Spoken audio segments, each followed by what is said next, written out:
All right, let's talk about the Game of the Year awards. I've seen a couple people's takes on this. I don't want to put my own opinions out there.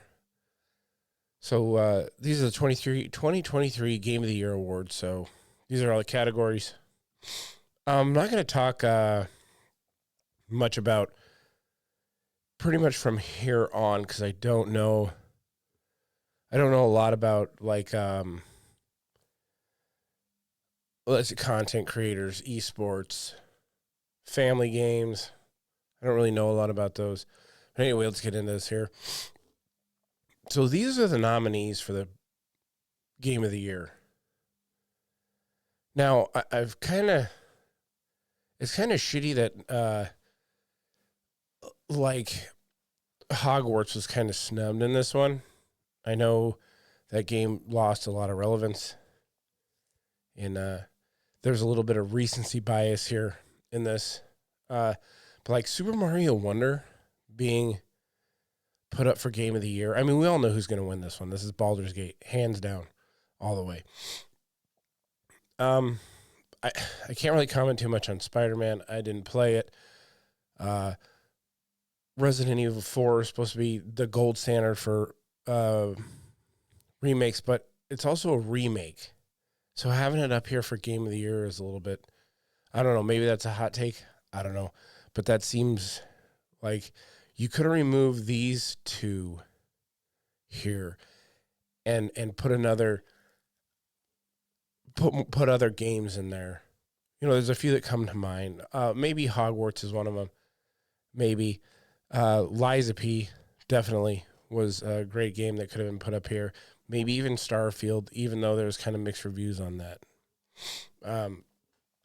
Remnant 2 was also a great game that I'm not sure about Game of the Year. But, I mean, I don't know. Mario, it's side-scrolling platformer into the Mario title. I don't know. It could be a great game, but I'm not sure if that should be up there for Game of the Year. In my opinion, no. It shouldn't be up there for Game of the Year. Best Game Direction. Now, here's another thing, because you have Best Game Direction. Breath of the Wild, while it did do a lot of innovative stuff with building and things like that, did it really change the vision so much of Zelda?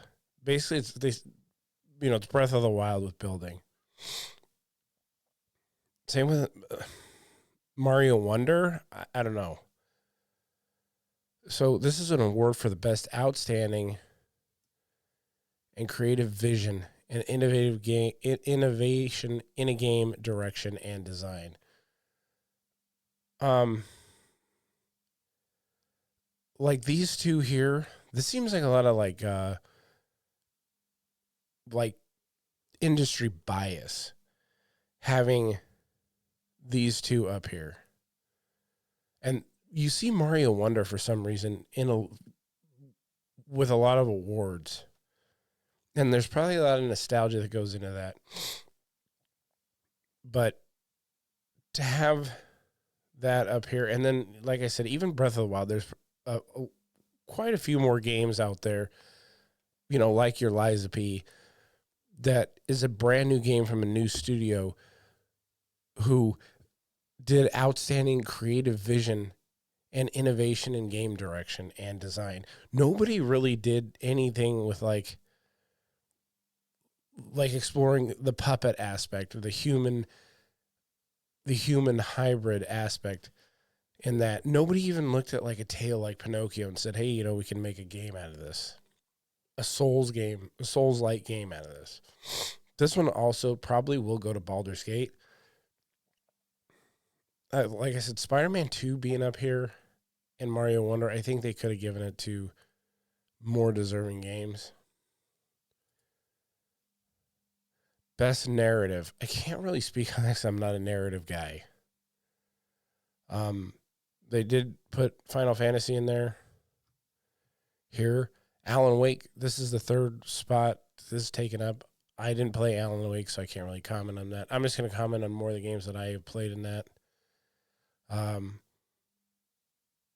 But you have, I think it's between probably, I'm not sure, these two here. Cyberpunk, though, that game's a few years old now. So we'll see where this goes. I would give this one to Baldur's Gate, though, also. So I'd be 3 for 3 on Baldur's Gate here. With my limited time, I can't play everything. So this is best art direction. Also, Mario Wonder here appearing again. I don't even know. See, here you go. Liza P. Finally shows up in one of the spots. As far as art direction, like there's nothing new in Zelda art direction. This is for outstanding creative and or technical achievement in art design and animation. Like, I haven't played Alan Wake, so this might be a good contender for this. I haven't played Mario Wonder. I've seen a lot of videos on it, but I did play 3 of these games. And I think this one comes in under a lot of recency bias. I'd like to see what happens. But, I mean, you also had, like, even in this best art direction, I mean, where's Hogwarts Legacy in this? Hogwarts Legacy was a beautiful-looking game. I didn't enjoy it because of the gameplay and some of the mechanics, but how is that not in here? Over, like, Super Mario Wonder? So in this one, I'd go with Liza P.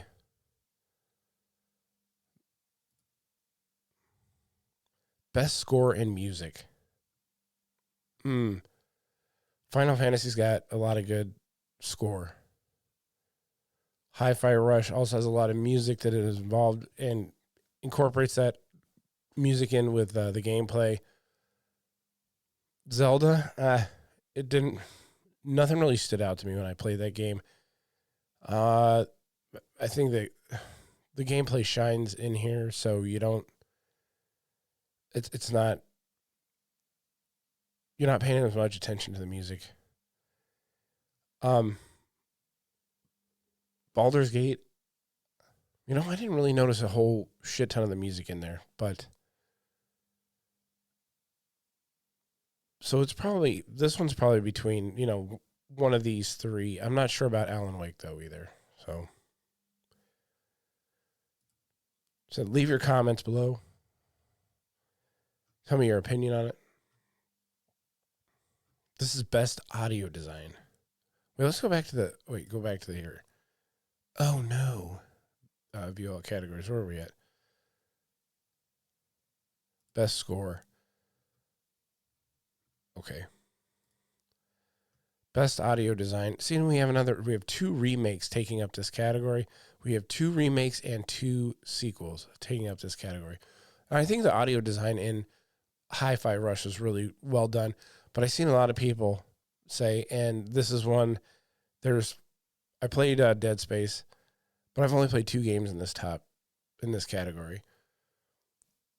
So I have seen the community say that the Resident Evil 4 sound design was fantastic, so that will probably end up going there.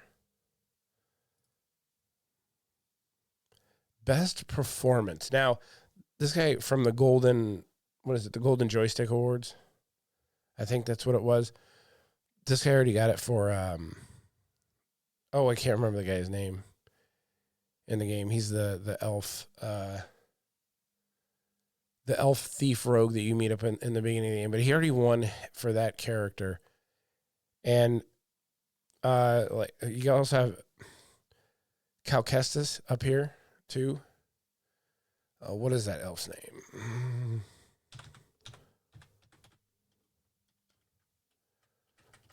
Baldur's Gate 3.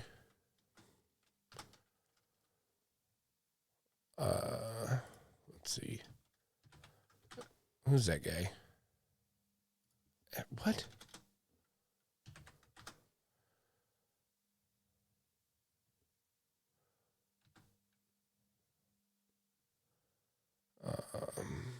elf character. Oh. Elf. Main character name. Historian. That's him. So yeah, historian for this one. But there's a little bit more recency bias with Alan Wake. I'm not sure about, like, I've seen a lot of good things about Alan Wake. But I also put that, like, recency bias stuff. That's why Hogwarts didn't get into this. Because if Hogwarts came out last month, and maybe there's a little bit of that controversy with the J.K. Rowling that, because Hogwarts Legacy was widely snubbed in this. So this is Clive from Final Fantasy 16. So, and Idris Elba's just basically playing his own character in the game. So I'm not sure if he did anything innovative, but this guy right here, like at the Golden Joystick Award, he gave his actual voice and that, and he just breathed life into that character. And it's one of the most memorable characters in Baldur's Gate. It was in the bear sex scene at the very beginning that got a lot of hype. So he put a lot into that character and made it and brought it to life. Innovation and accessibility. This is something I can't really comment on because recognizing software and or hardware that pushes the medium forward to additional features, technology, and content, helping gamers play and enjoy by an even wider audience. Now, a lot of the time people talk about the accessibility thing as for people that are blind, colorblind, hard of hearing, maybe have maybe they're missing a limb or something like that. So their button mapping or button layout or button design makes it helps that.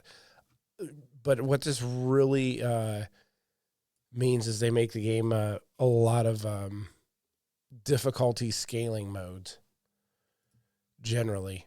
So I can't really comment too much on this. I've only played 2 games out of this, and I don't know that Diablo 4 was super accessible. I'm not sure, but I have heard a lot of good things about Street Fighter 6 and how they kind of brought you slowly into the fighting styles and that through the campaign mode to get you ready for the fights. So we'll see where that ends up. Probably Street Fighter 6. This is games for impact. This is your furry category, I guess. It says for thought-provoking games with pro-social meaning and message. I do not play games with pro-social meanings and messages necessarily. I don't think they really have a lot of place in games. I mean, if you want to play that, yeah, that's your cup of tea. I'm not sure who's winning this one. Best ongoing. So you have Apex Legends, Cyberpunk, Final Fantasy 16, Fortnite, and Genshin Impact. And Cyberpunk took a game that was kind of not good and made it excellent. Or CD Projekt Red with Cyberpunk. Fortnite, I think, does a very good job, and so does Apex Legends on that. And I haven't played these. These are MMOs. I don't get too much into MMOs. But I know the community over there with Final Fantasy 14 was vibrant, but I do also know that a lot of people have quit playing this game this year and over the last couple of years. But Fortnite, I think at one point had something like 44 million people online playing it recently. This game is still a juggernaut in the gaming sphere. So I would have to give this one to Fortnite personally. We'll see what the votes tally up and end up being. Best community support. Now, No Man's Sky in this category has gotten a lot of community support. People, diehards that have stuck with them, they've done a lot of work on this game. They took this game from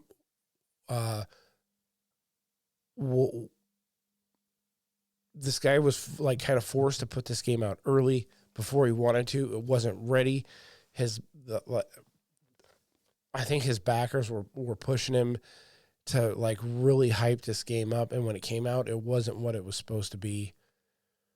And they dug in and they started doing patch after patch after patch for this game. And now this is this is like Starfield will be this in a few years. But I think the community support over here, this is recognized for a game of outstanding community support, transparency, and responsiveness, including social media activity and gaming updates and patches. So Destiny 2 with Bungie is not going to look good because they just laid off like 600 employees over there at Bungie. Baldur's Gate is all over social media.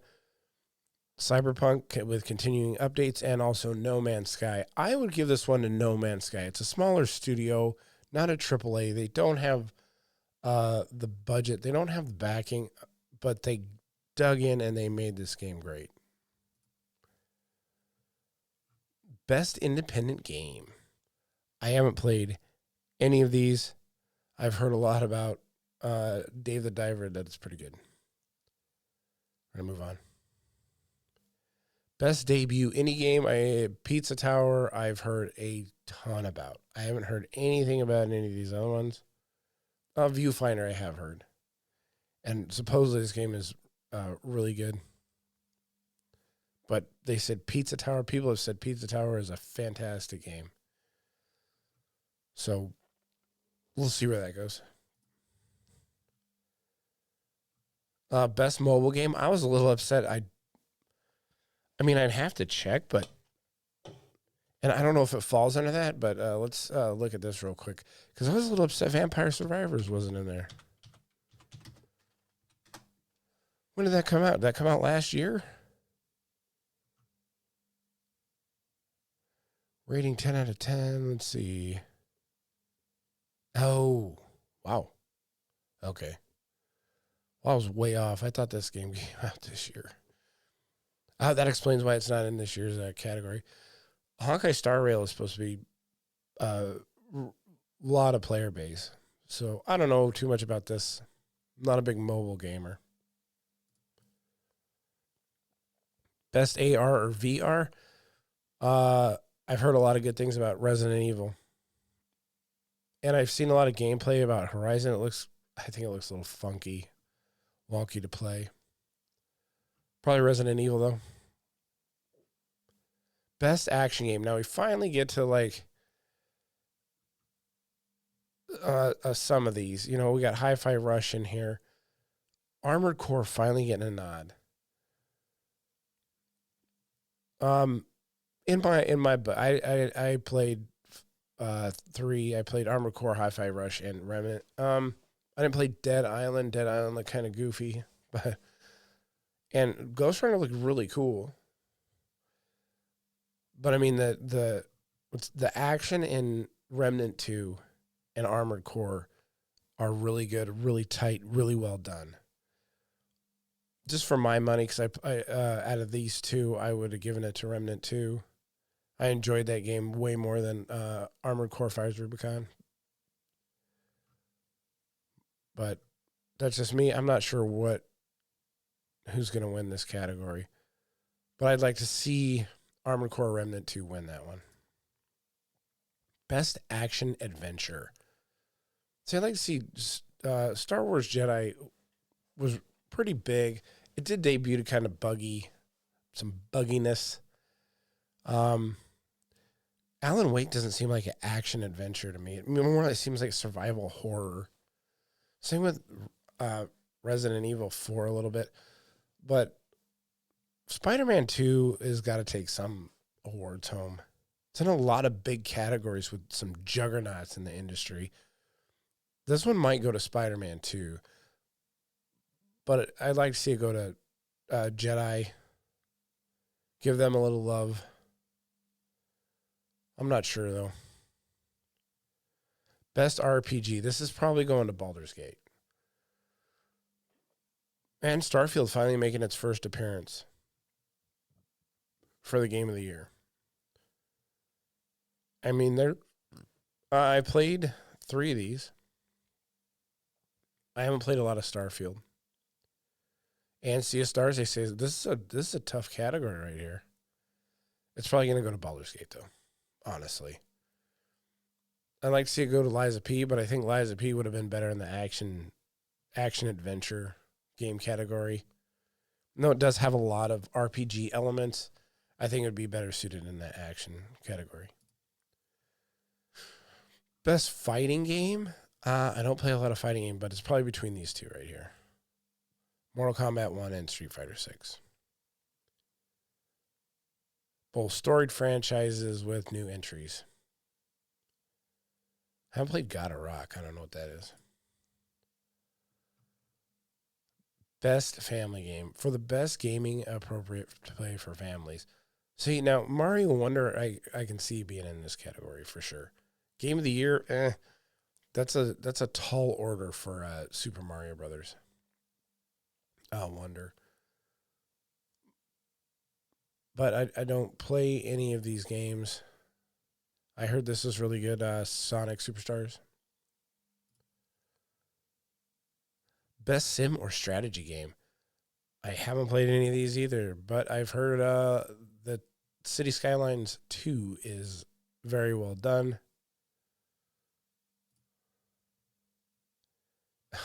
Again, I don't play any of these games. I can't. With the business practices of EA, I mean, they shouldn't win anything. I mean, I did say that Star Wars should win, and that's an EA game, but like FIFA here with the crap it does in microtransactions, I don't know. Best multiplayer. This is one that Diablo could win. Diablo's multiplayer is actually really fun. I did a lot of multiplayer with a couple of friends. I mean, the characters don't necessarily interact well together. Baldur's Gate, they probably do interact a lot better. I haven't played this with anybody. I haven't played any one of these games. These two I've played. And admittedly, only one I've played online with people. But this is Diablo 4, I think, could take this category. I'm not 100% on that, though. I mean, I'm in an area where, like, it would actually surprise me a little bit if it did take it. But I think, Street Fighter 6 is always a good multiplayer game. I'm not sure about Mario Wonder, but they do. Nintendo does do a good job with their multiplayer, Smash Brothers and Mario Kart and things like that. So, and they're fun games. Can't take that away from Nintendo. Nintendo does put out some good, fun, like party games. But we'll see where this one goes. Best adaptation. I've seen these two. And I think cultural relevance, I don't hear people out in the wild talk much about Gran Turismo. Castlevania is really good. But again, I don't hear a lot of people talking about that. I heard a lot of people talking about this one. I haven't heard a lot of people talking about Twisted Metal, but out in the wild, you hear people talking about these two. So I think this one, I would give it to The Last of Us, honestly. It actually got me interested to where I might have almost played that game, but nah, not my type of game. The Last of Us was really well done. And the Super Mario Brothers movie was good. It was fun. I heard good things about the Twisted Metal game, though. Or TV show. Most anticipated game. Now, I wonder if this category might change if they debut, if Rockstar Games puts out a Grand Theft Auto 6 before the Game of the Year awards. But there's because that would take all these and relegate them to nothing then. Because, I mean, most anticipated game, it hasn't been announced yet, so I guess that's why they don't put it on there. It technically been announced, but I think Final Fantasy VII will take this category. Like I said, if Rockstar had their Grand Theft Auto 6, it would be take away this category. But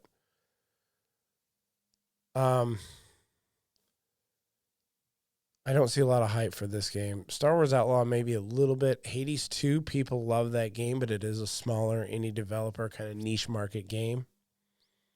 So we'll see. I think Star Wars 7 Rebirth might take that category.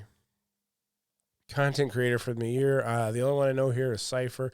I know Cypher does a lot of good stuff. And he's constantly putting out videos about Fortnite. So I'm not sure who this category is going to go to. Well, I know Quackity and Iron Mouse, but I don't know enough about him to comment on this category. I just know Cypher. Best esports game. I don't know a whole lot about esport gaming on these. I know whenever I'm checking out Twitch and there's a tournament for League of Legends going on or Counter-Strike or Dota, I don't see it as much for PUBG or Valorant, but their viewership just spikes and goes through the roof. So my money's on like League or Counter-Strike. Don't know anything about this category. We're going to move on here. Best esports, same thing. I don't know anything about these esports team. Best esports coach. Yeah, I don't know.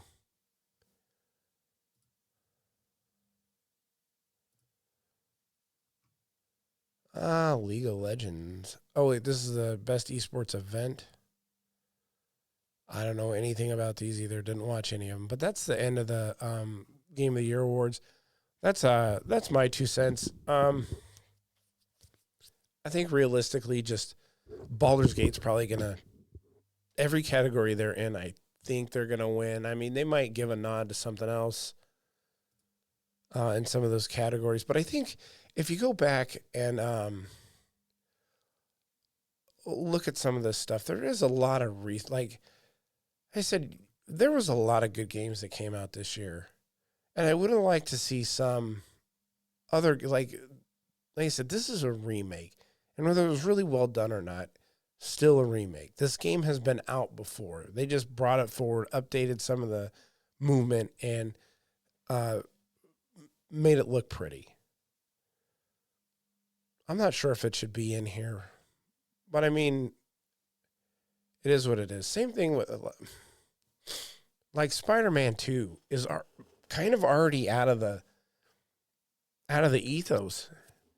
I mean, they're not really taught. Like if Spider-Man 2 came out at the same time Hogwarts did, it wouldn't be in this category. But since it came out a month ago, it's in this category. A lot of recency bias. See, I mean, same with Alan Wake 2. I'm not sure how much that would be in this talking if it didn't come out recently. And I don't.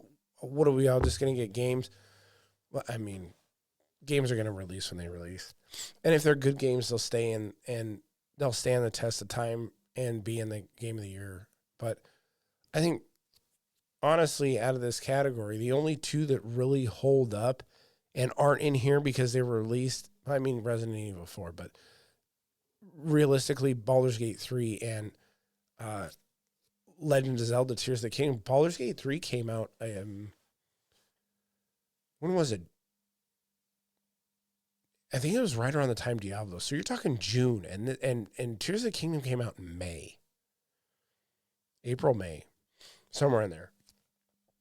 So I think if you can hang on that long, you got a pretty solid game. All these ones, except for Resident Evil 4, I'm not sure the timeline on that one, but I know Mario Wonder, Spider-Man, and Alan Wake have come out. And Alan Wake came out, I believe, November, this month. I mean, best game direction. Like I said, recency bias. Anyway, that's my 2 cents for the Game of the Year awards. Like and subscribe and follow us and Give us the support, any support we need. Gamer Athletes podcast. We release episodes for Gamer Athletes usually on every Thursday mornings. So yeah, give us a like, subscribe, and we'll see you on the next video.